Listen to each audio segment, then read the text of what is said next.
तर मैत्रिणी तयार आहे एकदम झटपट आणि चटपटीत असं लोणचं.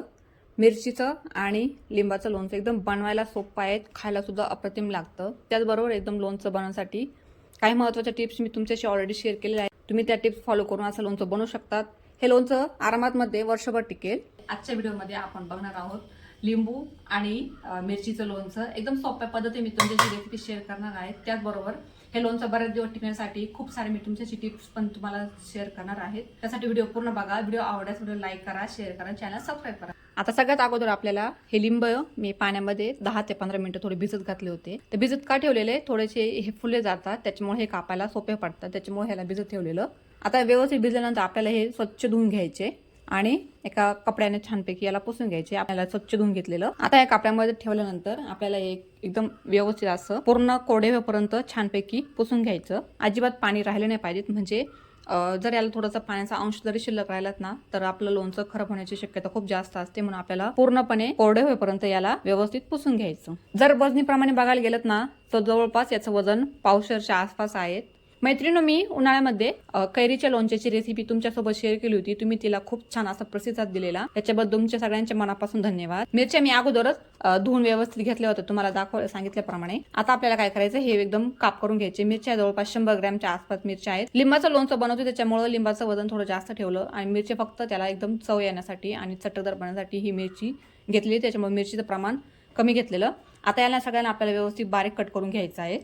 आता ह्या मिरच्या आपल्याला बारीक अशा मधोमध कट करून घ्यायच्या. हे बघा, अशी मिरची ठेवायची आणि त्याला मधोमध असा कट मारून घ्यायचा. तुम्हाला हवे असेल तर तुम्ही याला अशा मधोमध सुद्धा कापू शकतात, पण असं केलं ना तर याच्यामध्ये जास्त मसाला जाणार नाही, त्याच्यामुळं शक्यतो अशा मधोमध याला कट करून घ्यायचा. त्याचबरोबर लोणच्याला बुरशी लागू नये आणि बऱ्याच दिवस टिकण्यासाठी मी तुमच्याशी बऱ्याच साऱ्या टिप्स शेअर करते.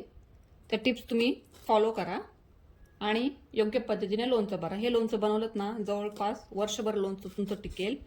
त्याला व्यवस्थित स्टोरेज करायला लागेल आणि स्टोरेज करण्यासाठी शक्यतो काचेची बरणी वापरा, म्हणजे काचेच्या बरणीमध्ये त्याला बुरशी लागत नाही, म्हणजेच एअरटाईट बरणीमध्ये त्याला स्टोअर करायचं. आता या असे एक एक काप करून मी एक सगळ्या मिरच्या मधोमध काप करून घेते. आता या मिरच्या सगळ्या व्यवस्थित कट करून झालेल्या आहेत. आता आपण याला बाजूला करून ठेवूया. आता आपल्याला ही लिंब याला कट करून घ्यायचे आहे. तर कसं कट करायचं, लिंबू आडा धरायचा आणि असा मधोमध त्याला काप करायचं.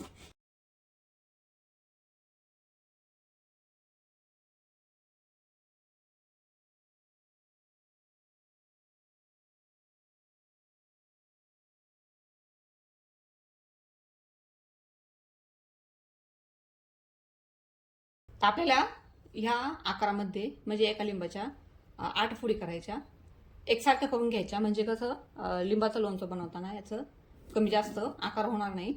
लिंबूचं लोणचं बनवताना लिंबू घेताना कोणते घ्यायचे, बारीक सालीवाले लिंब घ्यायचे, म्हणजे कसं त्याचं आवरण असणारं कातडं हे बारीक पाहिजे. जर तुम्ही जाड्या आकाराचं घेतलं त्याच्यामध्ये हे आतला मगज वगैरे कमी निघतो आणि बारीक सालावालं लिंब हे जास्त दिवस टिकतं. त्याच्यामध्ये आतमधला जो एका मोठ्या टोकरीमध्ये आपल्याला आता हे काढून घ्यायचं.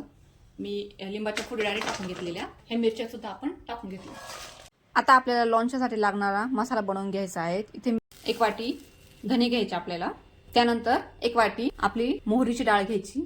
तर ही मोहरीची डाळ माझ्याकडे अगोदरची थोडी शिल्लक राहिलेली होती, तर मी त्यातली डाळ वापरलेली. आणि मैत्रिणी, एकदम वाटीने प्रमाण घ्या, म्हणजे एकदम परफेक्ट असं तुमचं लोणचं बनलं जाईल. त्यानंतर आपल्याला घ्यायचे आहेत अर्धा वाटी मेथी दाणे थोडे कमी घ्या, म्हणजे आपलं लोणचं कडू होणार नाही, कारण मेथी ऑलरेडी कडू असते. जिरे, म्हणजे जवळपास 1 मोठा चमचा भरून जिरे घेतलेले. थोडीशी बडीशेप घेतलेली, म्हणजे अर्धा वाटीपेक्षा थोडीशी जास्त बडीशेप घेतलेली. बडीशेप टाकणं ऐच्छिक आहे, तुम्ही बडीशेप स्किप करू शकतात. अर्धा वाटी आपण मोहरी घेऊया. मोहरीनं पण याला कलर पण येतो आणि चव पण चांगली येते, त्याच्यामुळे मोहरी डाळ खूप महत्वाची आहे. त्यानंतर आपण थोडीशी चवीपुरत्या 1 चमच्याच्या आसपास ओवा पण टाकूया. थोडेसे आपण खडे मसाले घेतले, 7-8 मिरे, 7-8 लवंगा, दालचिनीचा तुकडा आणि थोडंसं आपण याच्यामध्ये टाकून घेऊया. खडे मसाल्याने खूप छान चव येते लोणच्याला. आता हे सगळे मसाले आपल्याला भाजून घ्यायचे आहेत, तर चला आपण याला भाजून घेऊया. गॅसवरती आपण एक पॅन ठेवूया. आता पॅन आपला छानपैकी गरम होऊन द्यायचा. त्यासोबत मैत्रिणींनो, तुम्ही जर माझ्या चॅनलवरती नवीन असाल तर माझा व्हिडिओ कुठून बघत आहात तुम्ही, म्हणजे कोणत्या गावातून कोणत्या शहरातून, नक्की कमेंट करून सांगा, म्हणजे मला सुद्धा समजेल माझे व्हिडिओ कुठपर्यंत पोहोचतात. त्याचबरोबर व्हिडिओ आवडल्यास व्हिडिओला लाईक सुद्धा करा आणि कमेंट आवर्जून करा, जेणेकरून मी तुमचे आभार व्यक्त करेल. आणि गॅस कमी करायचा. त्याच्यामध्ये हे सगळे मिश्रण आपल्याला सगळं एकसोबत टाकून द्यायचे आणि आपल्याला याला हलकेसे फ्राय करायचे. जास्त नाही आपल्याला भाजून द्यायचे, थोडेसे भाजवायचे. म्हणजे कसं याला हलकासा याचा क्रिस्पीपणा म्हणजे खमंग वास सुटेपर्यंत आपल्याला भाजून घ्यायचे, म्हणजे हे दळायला सोपे पडतील.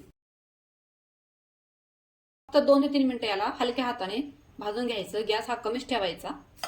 तुम्हाला हवे असेल तर तुम्ही हे सगळे वेगवेगळे जिन्नस वेगळे करून भाजून घेऊ शकतात, पण सगळे छोट्या साईज मध्ये आहेत आणि भाजायला जास्त वेळ लागत नाही, त्याच्यामुळे मी एकत्र टाकूनच भाजून घेतले. चला, आपला हा मसाला बऱ्यापैकी फ्राय झालेला आहे. गॅस बंद करायचा, नाही तर आपली मोहरीची डाळ, ओवा हे करपलं जाईल. आणि लगोलग आपल्याला एका प्लेटमध्ये हे काढून घ्यायचं. आपला हा मसाला आता थंड झाला आहे बऱ्यापैकी. आता आपण याला मिक्सरच्या भांड्यामध्ये टाकून घेऊन पूर्ण याला एकदम दळून घ्यायचे. थोडे जाडसर आणि भरडसर असे दळून घेतले. आपले मसाले फ्राय झाल्यानंतर आपण तवा पुन्हा एकदा पुसून घेतला. आता त्याच्यामध्ये आपल्याला हलकंसं मीठ हे गरम करून घ्यायचं. हे का करायचं, कारण की मिठामध्ये हे मॉइश्चरायझर असतं. हे जर निघालं पूर्ण तर लोणचं आपलं पाणी सोडत नाही, बरेच दिवस टिकतं. आता आपल्याला हलकंसं जवळपास 20 ते 25 सेकंद याला पूर्णपणे गरम करून घ्यायचं. याचा थोडा कलर बदलला तर समजून घ्यायचा आपलं हलकंसं गरम झालेलं आहे. पॅन हा गॅस बंद केला. आता हे आपल्याला एका बाउलमध्ये पुन्हा एकदा काढून घ्यायचं. मसाला काढण्यासाठी थोडंसं तेल टाकायचं. तुम्हाला हवे असेल तुम्ही मस्टर्ड ऑइल टाका, पण मी आपलं साधं रिफाईन ऑइल टाकते. तेल हे जवळपास 1 वाटीच्या आसपास तेल टाकायचं आणि तेल चांगलं गरम होऊन द्यायचं. आधी तर आपलं तेल व्यवस्थित गरम झालेलं आहे. गॅस कमी करायचा आणि याच्यामध्ये आपल्याला जवळपास 15 ते 20 लसणाच्या पाकळ्या टाकायच्या कडवण्यासाठी. गॅस हा कमी ठेवायचा आणि आता याच्यामध्ये आपल्याला थोडीशी मोहरीची डाळ टाकायची. मी अर्धा वाटीच्या आसपास याच्यामध्ये थोडीशी मोहरीची डाळ टाकली. गॅस बंद करायचा. तेलाचं टेम्परेचर जास्त नको आपल्याला, कमी टेम्परेचर पाहिजे, नाहीतर हे मोहरी डाळ वगैरे पूर्ण आपलं करपून जाईल. लसूण पण बऱ्यापैकी परतला गेला आहे. आता हे गॅस आपल्याला बंद ठेवायचा आणि आता राहिलेल्या टेम्परेचरमध्ये लसूण आपल्याला पूर्णपणे व्यवस्थित तळून निघेल. लसूण तळला जात आहे तोपर्यंत आपण याच्यामध्ये आता जवळपास 1 चमचा हळद टाकायची, 1 चमचा थोडंसं लाल तिखट टाकायचं. हवे असेल तुम्ही लाल तिखट स्किप करू शकता. आता याच्यामध्ये आपल्याला जो आपण मसाला घेतला होता मिक्सरमध्ये दळून, तो मसाला आपल्याला याच्यामध्ये टाकायचा. टेम्परेचर एकदम कमी आहे. याला जवळपास 2 ते 3 मिनिटं थंड होऊन द्या. मग याच्यामध्ये शिल्लक राहिलेला मसाला तो टाकायचा आणि एकदा चांगलं मिक्स करून घ्यायचं. मिक्स झालेला आहे. याला आपल्याला मिरची आणि लिंबामध्ये टाकायचं आहे, पण लगेच नाही टाकायचं. हा मसाला पूर्ण थंड होऊन द्यायचा. एकदम नॉर्मल टेम्परेचरवरती आल्यावरती हा मसाला आपल्याला आता याला जवळपास आपण 5 ते 10 मिनिटं थंड होऊन देऊया. मिश्रण थंड झाले आहे बऱ्यापैकी. आता आपण याला मिक्स करून घेऊया मिरच्यामध्ये आणि लिंबाच्या फोडीमध्ये. तर सगळ्यात अगोदर आपल्याला मीठ टाकून घ्यायचं आहे. तर मी इथे मीठ चवीनुसार अंदाजे टाकते, म्हणजे जवळपास 1.5 ते 2 चमच्याच्या हिशोबाने मी इथे मीठ टाकते. जो मसाला आहे तो पूर्णपणे याच्यामध्ये टाकून द्यायचा. लक्षात असू द्या मैत्रिणींनो, आपल्याला पूर्ण थंड झाल्यानंतर मसाला टाकायचा आहे, नाहीतर पूर्णपणे आपलं लोणचं पाणी सोडेल. आणि एक एक करून आपल्याला याला हाताने मिक्स करून घ्यायचं. हाताने मिक्स करा, म्हणजे कसं चारी साईडनं हे व्यवस्थित लागलं जातं. एकदम मस्तपैकी लोणचं दिसत आहे बघा. आणि चारी साईडनं जवळपास आहे बघा, चारी साईडनं याच्या खापांना, मिरच्यांच्या कापांना मसाला भिनला गेलेला आहे. आता याला आपल्याला जवळपास 5 ते 10 मिनिटं वरती ठेवायचं आणि काचेच्या बरणीमध्ये भरून ठेवायचं. तर आपले लोणचं एकदम थंड झालेलं आहे. आपल्याला आता याला काचेच्या बरणीमध्ये भरून घ्यायचं. इथे मी काचेची बरणी घेतली. ही बरणी मी व्यवस्थित धुवून घेतली आणि याला जवळपास पंख्याच्या हवेखाली 5 ते 10 मिनिटं सुकून घेतलं, म्हणजे कसलं आतलं पूर्ण मॉइश्चरायझर हे निघून गेलेलं. ऊन असेल तर उन्हामध्ये याला थोडंसं सुकून घ्या. शक्य होईल तर काचेची बरणीच वापरा. ते वापरल्यामुळे आपल्या लोणच्याला अजिबात हवा लागणार नाही आणि लोणचं हे जास्तीत जास्त दिवस टिकेल. आपण हे लोणचं आता चमच्याच्या सहाय्याने या बरणीमध्ये भरून घेऊया. एकदम चटपटीत लोणचं झालेलं आहे तयार. तेल पण याला हळूहळू थोडंसं जसं मुरत गेले तसं याच्यामध्ये तेल उतरण्यास सुरुवात होईल. याला थोडंसं तेल उतरल्यानंतर तुम्ही याला फ्रीजमध्ये सुद्धा स्टोअर करू शकतात किंवा आपल्या नॉर्मल टेम्परेचरवरती कोरड्याशा हवेच्या जागी तिथे आपल्याला स्टोअर करा आणि एकदम खायला भारी लागणार असं लोणचं तयार झालेलं आहे. तर खायला भारी लागणार असं हे लोणचं तयार झालेलं आहे. मसाला आणि लिंबाचं त्याचबरोबर मिरचीचं प्रमाण परफेक्ट असं मी पूर्ण रेसिपीमध्ये तुम्हाला सांगितलेले आहेत ते तुम्ही प्रमाण फॉलो करा आणि एकदम घरच्या घरी बाजारापेक्षाही भारी असं लोणचं बनवून खा. तर मैत्रिणी, आजचा हा माझा व्हिडिओ तुम्हाला कसा वाटला नक्की कमेंट करून सांगा. मी तुमच्यासाठी असे छान छान व्हिडिओ बनवत राहील. त्याचबरोबर व्हिडिओ आवडल्यास व्हिडिओ लाईक करा, शेअर करा, चॅनल सबस्क्राईब करा. पुन्हा भेटूया एका छानशा अशा व्हिडिओमध्ये. तोपर्यंत बाय.